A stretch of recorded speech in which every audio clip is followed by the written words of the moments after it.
Ben ritrovati ad Innovazione e Ricerca, l'appuntamento che Denaro TV dedica all'alta tecnologia made in Campania. Oggi parliamo di robotica, un tema che fino a pochi anni fa ci sembrava solo fantascienza, ma che invece è diventata realtà. Una realtà peraltro molto vicina a noi, perché a Fuorigrotta c'è il Prisma Lab, uno dei fiori all'occhiello a livello nazionale ed internazionale in campo proprio di robotica. In studio con noi Bruno Siciliano, ordinario di robotica presso il Dipartimento di Informatica e Sistemistica della Federico II di Napoli, direttore di Prisma Lab e presidente della Società Internazionale di Robotica ed Automazione. Innanzitutto benvenuto Presidente. Buonasera. L'Università Federico II, insieme ad altre università europee, partecipa al progetto comunitario ECORD, approvato dalla Commissione europea, finanziato con 19 milioni di euro. Di che cosa si tratta? ECORD è un progetto assolutamente innovativo. Innanzitutto è il progetto che ha ricevuto il finanziamento più grosso nella storia dei progetti di robotica finanziati dall'Unione Europea. L'idea di ECORD è quella di colmare un gap che esiste tra la ricerca di punta nei laboratori universitari dei centri di ricerca e lo sviluppo industriale avanzato presso le aziende che si interessano di robotica. ECORD favorirà il trasferimento tecnologico di risultati innovativi che sono ancora a livello di prototipi in prodotti precompetitivi che poi porteranno a uno sviluppo industriale, quindi su scala commerciale di nuovi sistemi robotici. Ma è un progetto interamente finanziato dalla Commissione europea o altrimenti come verranno reperite le altre risorse? Ma le regole del finanziamento del settimo programma quadro prevedono che i gruppi che fanno proposta per questi progetti finanziano l'attività con un 25%, il restante 75% è finanziato dall'Unione Europea. Quindi significa mettere in campo delle risorse, quindi mesi uomo, personale umano, e in parte anche attrezzature. Ma la novità è il fatto che con ECORD sarà possibile dotare una cinquantina di laboratori di ricerca avanzati in Europa di strutture robotiche, quindi di hardware, di robot e di macchine innovativi rispetto allo stato attuale del parco scientifico delle attrezzature che sono disponibili. Quanto sono le risorse che saranno destinate alla Federico II e quali sono anche le altre università che partecipano al progetto? Certamente. Dunque, Federico II è co-coordinatore del progetto, il leader del progetto è l'Università Tecnica di Monaco. Io sono co-coordinatore al professor Alois Knoll dell'Università di Monaco e a Federico II perverrà un budget di circa 1.300.000 euro che sarà poi condiviso con altre 5 sedi in area regionale allargata, possiamo dire, che poi sono le 5 sedi che storicamente hanno contribuito alla crescita di Prisma in questi 25 anni e sono un'altra università napoletana che è la seconda università di Napoli, poi c'è l'Università di Salerno e poi andando fuori regione troviamo l'Università di Cassino, l'Università della Basilicata e l'Università di Roma 3. Queste 6 sedi hanno un accordo, quindi hanno costruito quello che la Commissione europea vede come Joint Research Unit e condivideranno un budget di circa 1.300.000 euro per l'esecuzione di questo progetto. Però in realtà ne andrà a beneficiare tutta la comunità nazionale. Perché? Perché tipicamente la robotica italiana pesa a livello comunitario con i finanziamenti circa con il 10% del budget totale che in Europa è disponibile per la robotica. Per cui proiettando i restanti 15 milioni e mezzo che sono destinati agli esperimenti da ECORD è prevedibile un ritorno in termini economici di finanziamento della ricerca alla comunità nazionale almeno per un altro 1,5 milioni, 1.600.000 euro. Quindi alla fine in 3 anni la robotica italiana, quella accademica e quella industriale, potrà beneficiare di finanziamenti per circa i 3 milioni di euro e questo è un risultato ragguardevole. Lei prima diceva che ovviamente queste risorse verranno utilizzate per creare, mettere a punto dei prototipi, dei progetti. Ci può fare degli esempi? Sì, un esempio classico è quello che si riferisce a dei nuovi bracci manipolatori industriali che rispetto a quelli tradizionali sono molto più leggeri. Tipicamente un robot industriale deve avere un peso di 100-150 kg per manipolare un carico dell'ordine di 10 kg. Nell'ambito di altri progetti europei a cui Federico II ha partecipato, un'azienda tedesca che è la KUKA ha sviluppato un braccio innovativo in fibra composita leggero che pesa 14 kg per reggere un peso di 13 kg, quindi quasi con un rapporto paragonabile a quello del braccio umano. È una struttura più destra, è una struttura più sicura nell'interazione tra robot e esseri umani. Bene, questa è la classica piattaforma industriale innovativa su cui gruppi di ricerca, italiani e non, potranno sviluppare applicazioni che vanno dalla interazione con gli esseri umani, dalla possibilità di operare in ambienti a scarsa strutturazione, quindi con l'utilizzo di sensori, di telecamere, quindi controllo di forza, controllo visuale. Questa, diciamo, è una piattaforma avanzata che ha ancora un costo proibitivo rispetto al costo medio di un robot industriale, però grazie a ECORD e tra l'altro si creerà uno scenario competitivo in cui ci possono essere diversi gruppi di ricerca che a questo punto svilupperanno progetti in parallelo su questa piattaforma e quindi è una tipica strategia win-win, nel senso che è a beneficio dell'azienda ed è a beneficio dei gruppi di ricerca che svilupperanno attività su queste piattaforme avanzate. Ecco, allora, innanzitutto diciamo che a questi progetti possono partecipare anche delle aziende, ci sarà un bando di gara. Che tipologie di aziende possono partecipare a questi progetti? Certamente, ci saranno 3 call. La prima call sarà aperta il 1° settembre, di questo ne verrà data, diciamo, ampia diffusione, ma la vera novità rispetto ai canali tipici di finanziamento dei progetti europei è che grazie a ECORD, grazie a questo metaprogetto, si potrà violare il vincolo che alle proposte di progetti europei devono partecipare 3 partner di 3 paesi diversi. In realtà ECORD potrà fare domanda un gruppo di ricerca italiano in collaborazione con un'azienda italiana. Addirittura non c'è neanche un requisito sul numero minimo di partecipanti.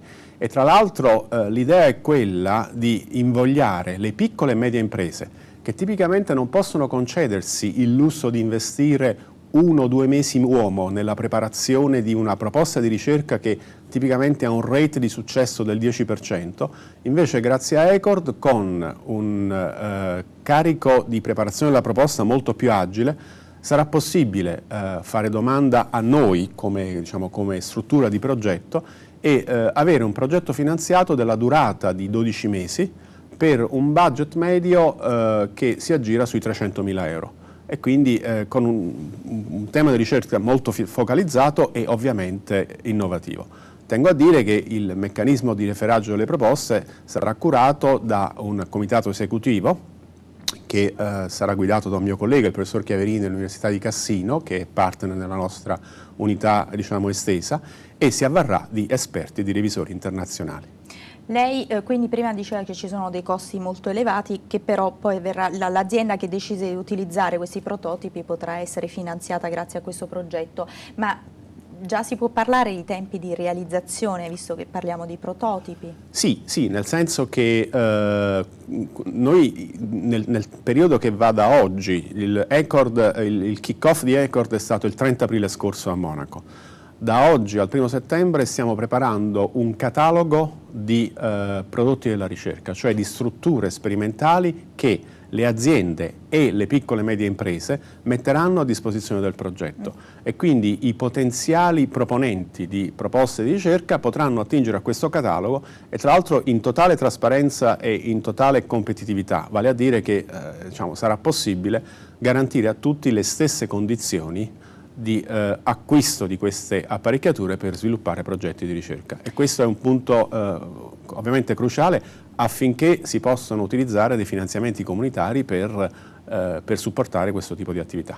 Lei prima diceva che quindi l'obiettivo è quello di mettere in collegamento, diciamo, il mondo accademico, i centri di ricerca col mondo produttivo. Quanto questi due mondi sono distanti nel Mezzogiorno, in particolare in Campania? Ma in Campania c'è sempre stata una grossa tradizione in campo automobilistico. E il campo automobilistico è il settore in cui la robotica si è affermata come una tecnologia assolutamente matura. Quindi è chiaro che quello è sicuramente un settore di partenza da cui poter sviluppare applicazioni avanzate. Tengo però a dire che man mano stanno nascendo, grazie agli start-up, grazie agli spin-off, piccole società che vuoi o non vuoi, ma sviluppano sistemi intelligenti, e nel novero dei sistemi intelligenti sicuramente ci sono i sistemi robotici.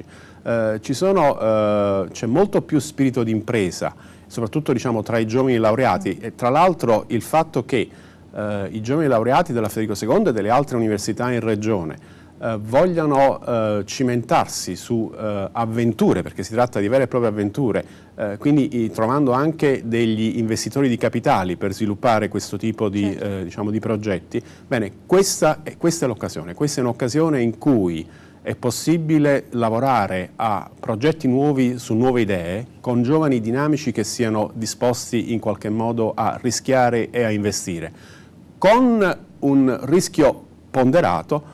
Perché? Perché laddove la proposta venisse accettata si può contare su un finanziamento, come dicevo prima, dell'ordine di 300.000 euro, che comunque è significativo per un tipo di attività di così breve periodo, a 12 mesi, che sia ovviamente focalizzata, finalizzata. Ecco, in questo l'Italia è un po' in ritardo, nel senso che in altri paesi, per esempio in America o in Giappone, esiste una maggiore sinergia tra mondo accademico e mondo imprenditoriale? Non necessariamente. In Giappone questa sinergia esiste, nel senso che le grosse aziende, stanno scorrendo, prima ho visto dei filmati sui robot umanoidi, le grosse aziende giapponesi hanno investito e hanno supportato i centri di ricerca. In America c'è poca interazione perché grossa parte della ricerca in robotica è finanziata per applicazioni di difesa e di sicurezza, quindi belliche e spaziali fondamentalmente. In Europa ci sono state una serie di collaborazioni bilaterali tra l'azienda e il gruppo di ricerca prestigioso. Noi come Federico II abbiamo tradizionalmente svolto attività di consulenza e collaborazione con Comau, che è il leader in Italia dei sistemi robotici.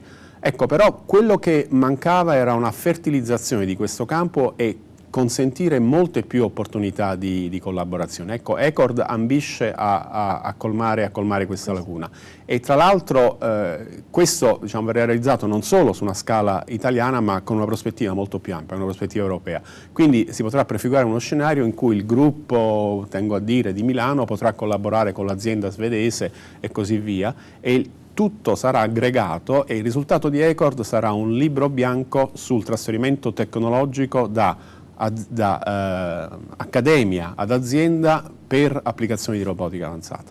Si tratta comunque di progetti altamente tecnologici, c'è bisogno di una grossa specializzazione. Quanto sono formati i giovani che si laureano nelle nostre università? Tengo a dire che i robotici italiani si fanno valere, nel senso che la comunità robotica, sia quella industriale sia quella accademica, è tra le prime 5 del mondo. I nostri laureati, quelli che noi formiamo con le varie lauree specialistiche in ingegneria dell'automazione, ingegneria informatica, ingegneria meccanica e quant'altro, ma anche in altri settori al di fuori dell'ingegneria, perché ormai la robotica sta diventando una vera e propria scienza trasversale che coinvolge non solo i tecnici, gli ingegneri, gli esperti, ma anche chi si interessa di questioni etiche e di accettabilità dei robot nella nostra società.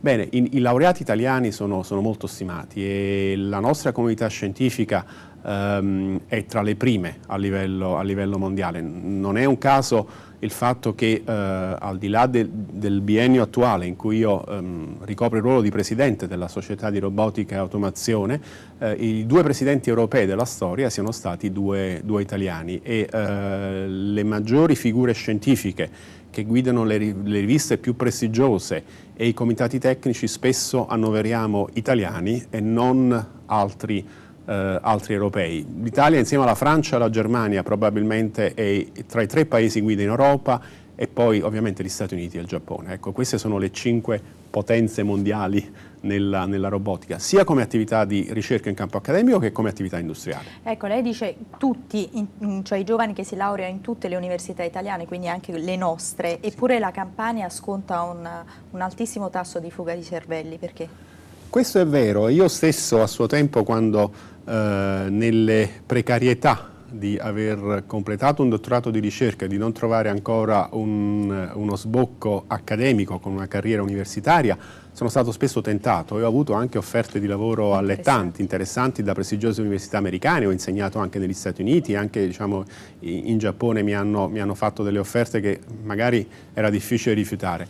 Però c'è anche un fatto di, se mi permette, diciamo, di scommessa. 20 anni fa indubbiamente le condizioni al contorno erano molto più impegnative per rinunciare al fatto di poter svolgere un'attività di punta nel nostro paese, in particolare in Campania. Diversi miei colleghi universitari ora sono professionisti affermati, sia manager di aziende, sia professori affermati in università estere, e ovviamente non sono più tornati. Io ho abbracciato una sorta di scommessa, di sfida, nel senso che io sono molto legato alla mia regione, alla mia terra, alla mia città e alla mia alma mater, alla Federico II. E quindi niente, ho avuto la presunzione di credere che fosse possibile costruire un gruppo di ricerca noto a livello internazionale e che fosse possibile far crescere dei giovani che poi, indipendentemente da quelle che possono essere le prospettive di sviluppo, possono far bene anche all'esterno, perché è chiaro che in campo, cioè il nostro ruolo formativo come docente universitario non è solo quello di formare dei ricercatori, ma innanzitutto quello di formare dei seri professionisti e degli ingegneri valenti. Senta, la robotica comunque sta muovendo adesso, si può dire, i primi passi, è un campo che quindi offre delle enormi potenzialità occupazionali anche qui da noi? Sì, perché non bisogna, la nuova robotica, la robotica avanzata, non è più solo quella industriale in campo manifatturiero. La richiesta di esperti di robotica nel campo industriale tradizionale è andata via via in saturazione alla fine dello scorso millennio. Ora siamo quasi all'alba, c'è stato un articolo provocatorio a firma di Bill Gates nel dicembre 2006 pubblicato su Scientific American, in cui lui ha annunciato l'alba dei robot. Cioè la scommessa è che di qui a 20 anni quello che per noi ora è un qualcosa di scontato come tecnologia assolutamente pervasiva, che in ogni abitazione, in ogni casa c'è un personal computer, fra 20 anni ci potrebbe essere un personal robot. E non è detto che... Prego.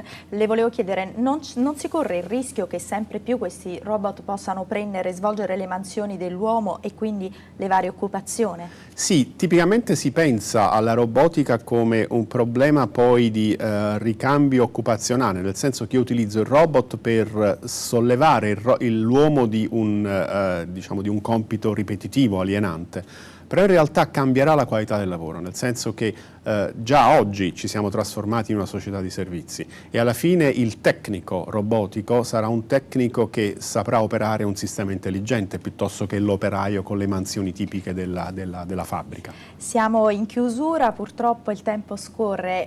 Ultime 2 domande. In futuro quali mansioni potrebbero svolgere i robot? I robot del futuro saranno dei robot di servizio, cioè saranno dei robot che svolgeranno una serie di operazioni al servizio dell'uomo. C'è questo grafico che vedo in sottofondo, sì, commissionato, questo è relativo a uno studio del settore della robotica dell'Associazione Robotica Giapponese, in cui si vede che di qui a 15 anni, nel 2025, i 2/3 del mercato mondiale non sarà più quello manifatturiero, ma sarà quello della robotica di servizio e della robotica personale. Quindi robot che svolgono funzioni, quello che oggi è un oggetto in commercio, il robot aspirapolvere, che si può acquistare su internet a 200 euro, darà luogo a una serie di prodotti che saranno così diffusi nelle nostre case fino ad arrivare quasi come i prodotti dell'elettronica di consumo.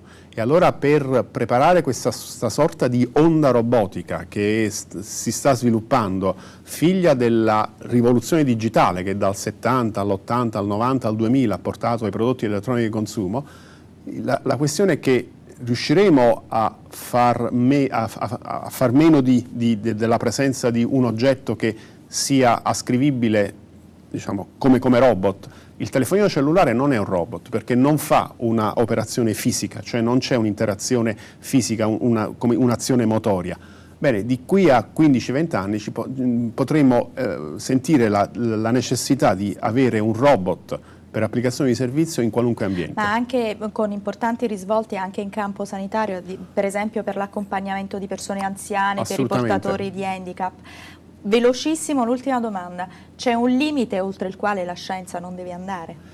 Questo è un limite che nella robotica è particolarmente sentito perché non a caso 4-5 anni fa noi abbiamo dato vita a una nuova branca della robotica che è la roboetica, che non è l'etica dei robot, ma è l'etica di coloro che progettano, realizzano e utilizzano i robot. In questo contesto è importante che il robot sia accettato dall'essere umano. Lei citava il caso del robot badante.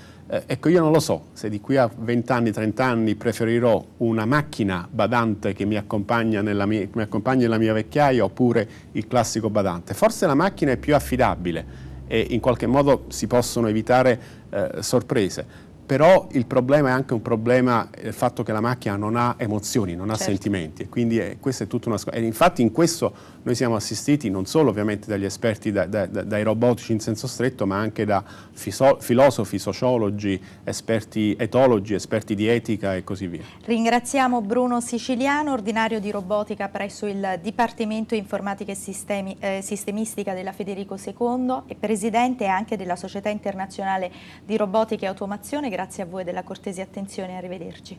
Buonasera.